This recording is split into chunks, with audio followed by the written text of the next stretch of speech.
আসসালামু আলাইকুম রহমতুল্লাহি ওয়া বারাকাতুহু। আলহামদুলিল্লাহ ওয়াসসালাতু ওয়াসসালামু আলা রাসূলিল্লাহ ওয়া বা'দ।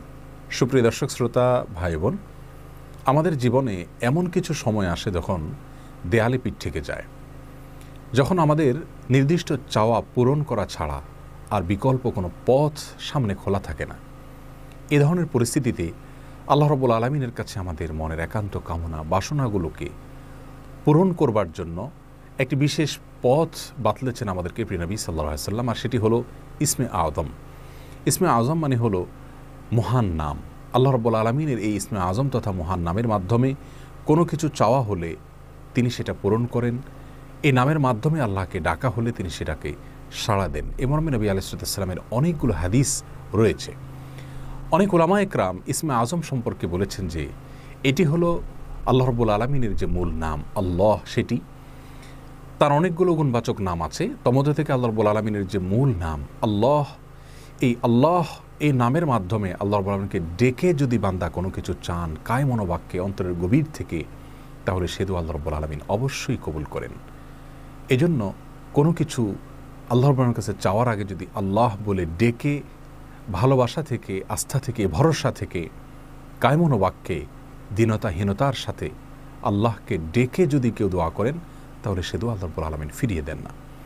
ইসমে আযম সম্পর্কে আরও নির্দিষ্ট করে আমরা নবী আলাইহিস সালামের যে হাদিসটি দেখতে পাই, সেটি তিরমিজিতে বর্ণিত হয়েছে, আরও বিভিন্ন হাদিসের কিতাবে বর্ণিত হয়েছে। সে হাদিস সম্পর্কে বিশ্ববিখ্যাত হাদিসবিদ হাফিজ ইবনে হাজার আল আসকালানী রাহিমাহুল্লাহ ফাতহুল বারীতে লিখেছেন যে ইসমে আযম সম্পর্কে সবচেয়ে বিশুদ্ধতম হাদিস হলো এটি।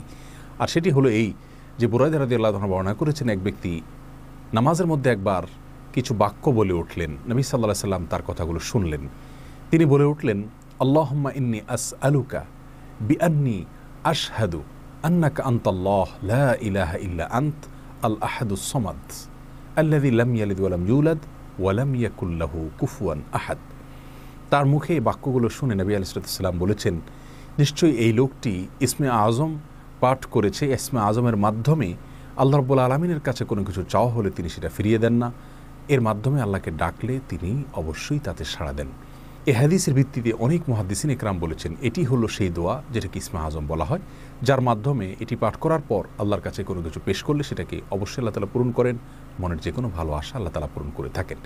দোয়াটি আবারও বলছি, আল্লাহুম্মা ইন্নী আসআলুকা বিআন্নী আশহাদু আন্নাকা আনতাল্লাহ লা ইলাহা ইল্লা আনত আল আহাদুস সামাদ আল্লাযী লাম ইয়ালিদ ওয়া লাম ইউলাদ ওয়া লাম ইয়াকুল লাহু কুফুয়ান আহাদ। যার অর্থ হলো, হে আল্লাহ, আমি আপনার কাছে প্রার্থনা করছি এ মর্মে যে, এই জন্য যে, এই ভিত্তিতে যে আমি সাক্ষ্য দেই আপনি আল্লাহ, আপনি ছাড়া সত্যিকারের কোনো মাবুদ নেই, আপনি কারো মুখাপেক্ষী নন, আপনি একক, এবং আপনি কাউকে জন্ম দেননি, আপনাকেও কেউ জন্ম দেয়নি, এবং আপনার সমকক্ষ আর কেউ হতে পারে না।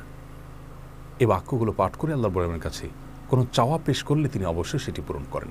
কেউ যদি অত্যন্ত সংক্ষেপে ইসমে আযমের মাধ্যমে দোয়া করতে চান, তাহলে তিনি আল্লাহ রাব্বুল আলামিনের প্রতি আন্তরিকতা, ভালোবাসা, শ্রদ্ধা, বিশ্বাস, ভক্তি এবং ভরসা রেখে আল্লাহকে ডেকে ডেকে মায়ার সাথে, মমতার সাথে, আল্লাহর অনুগ্রহগুলোর কথা স্মরণ করে আল্লাহকে ডেকে ডেকে তার মনের চাওয়াগুলো পূরণ করবেন।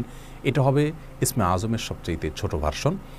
আর যদি কারোর হাতে সময় থাকে, তাহলে তিনি ইসমে আযমের যে দোয়াটি আমরা কথা বলেছি, আল্লাহুম্মা ইন্নী আসআলুকা বিআন্নী আশহাদু আন্নাকা আনতাল্লাহ লা ইলাহা ইল্লা আনত আল আহাদুস সামাদ আল্লাযী লাম ইয়ালিদ ওয়া লাম ইউলাদ ওয়া লাম ইয়াকুল লাহু কুফুয়ান আহাদ। এই দোয়াটা তিনি পাঠ করবেন, করে আল্লাহর কাছে তার চাওয়া পেশ করবেন। জীবনের কঠিন মুহূর্তগুলোতে বিশেষ করে এই ইসমে আযম পাঠ করে আল্লাহর বাবার কাছে দোয়া করব, সেটা অবশ্যই আল্লাহ তাআলা কবুল করবেন যদি দোয়ার মৌলিক শর্তগুলো আমরা পূরণ করে থাকি। হালাল বক্ষণ করা, কায় মনোবাক্যে দোয়া করা এবং দোয়ার ক্ষেত্রে আন্তরিকতা এবং ঐকান্তিকতা থাকা, এই বিষয়গুলোকে যদি খেয়াল করে আমরা দোয়া করি, ইনশাআল্লাহ বিইذনিল্লাহ আল্লাহ তাআলা আমাদের সে দোয়া পূরণ করবেন। কোনো কারণে সে দোয়া যদি পূরণ হতে আমরা না দেখি, তাহলে সন্দেহাতীতভাবে আমাদের বিশ্বাস রাখতে হবে এটা পূরণ এই মুহূর্তে না হওয়ার মাঝে আমাদের জন্য কল্যাণ নিহিত আছে। আল্লাহ তাআলা এর বিনিময়ে আমাদেরকে আখিরাতে দিবেন। এছাড়াও দোয়া ইউনুসের মাধ্যমে লা ইলাহা ইল্লা আনতা সুবহানাকা ইন্নী কুনতু মিনাজ জালিমিন, এটা পাঠ করেও যদি কেউ দোয়া করেন, তার মাধ্যমে আল্লাহর বড় দোয়া কবুল করেন। এবং হাদিস বর্ণিত হয়েছে, আল্লাহ তাআলা আমাদের সবাইকে ইসমে আযমের মাধ্যমে আল্লাহর কাছে জীবনের কঠিন মুহূর্তগুলোতে দোয়া পেশ করার তৌফিক দান করুন। আসসালামু আলাইকুম ওয়া রাহমাতুল্লাহি ওয়া বারাকাতুহু।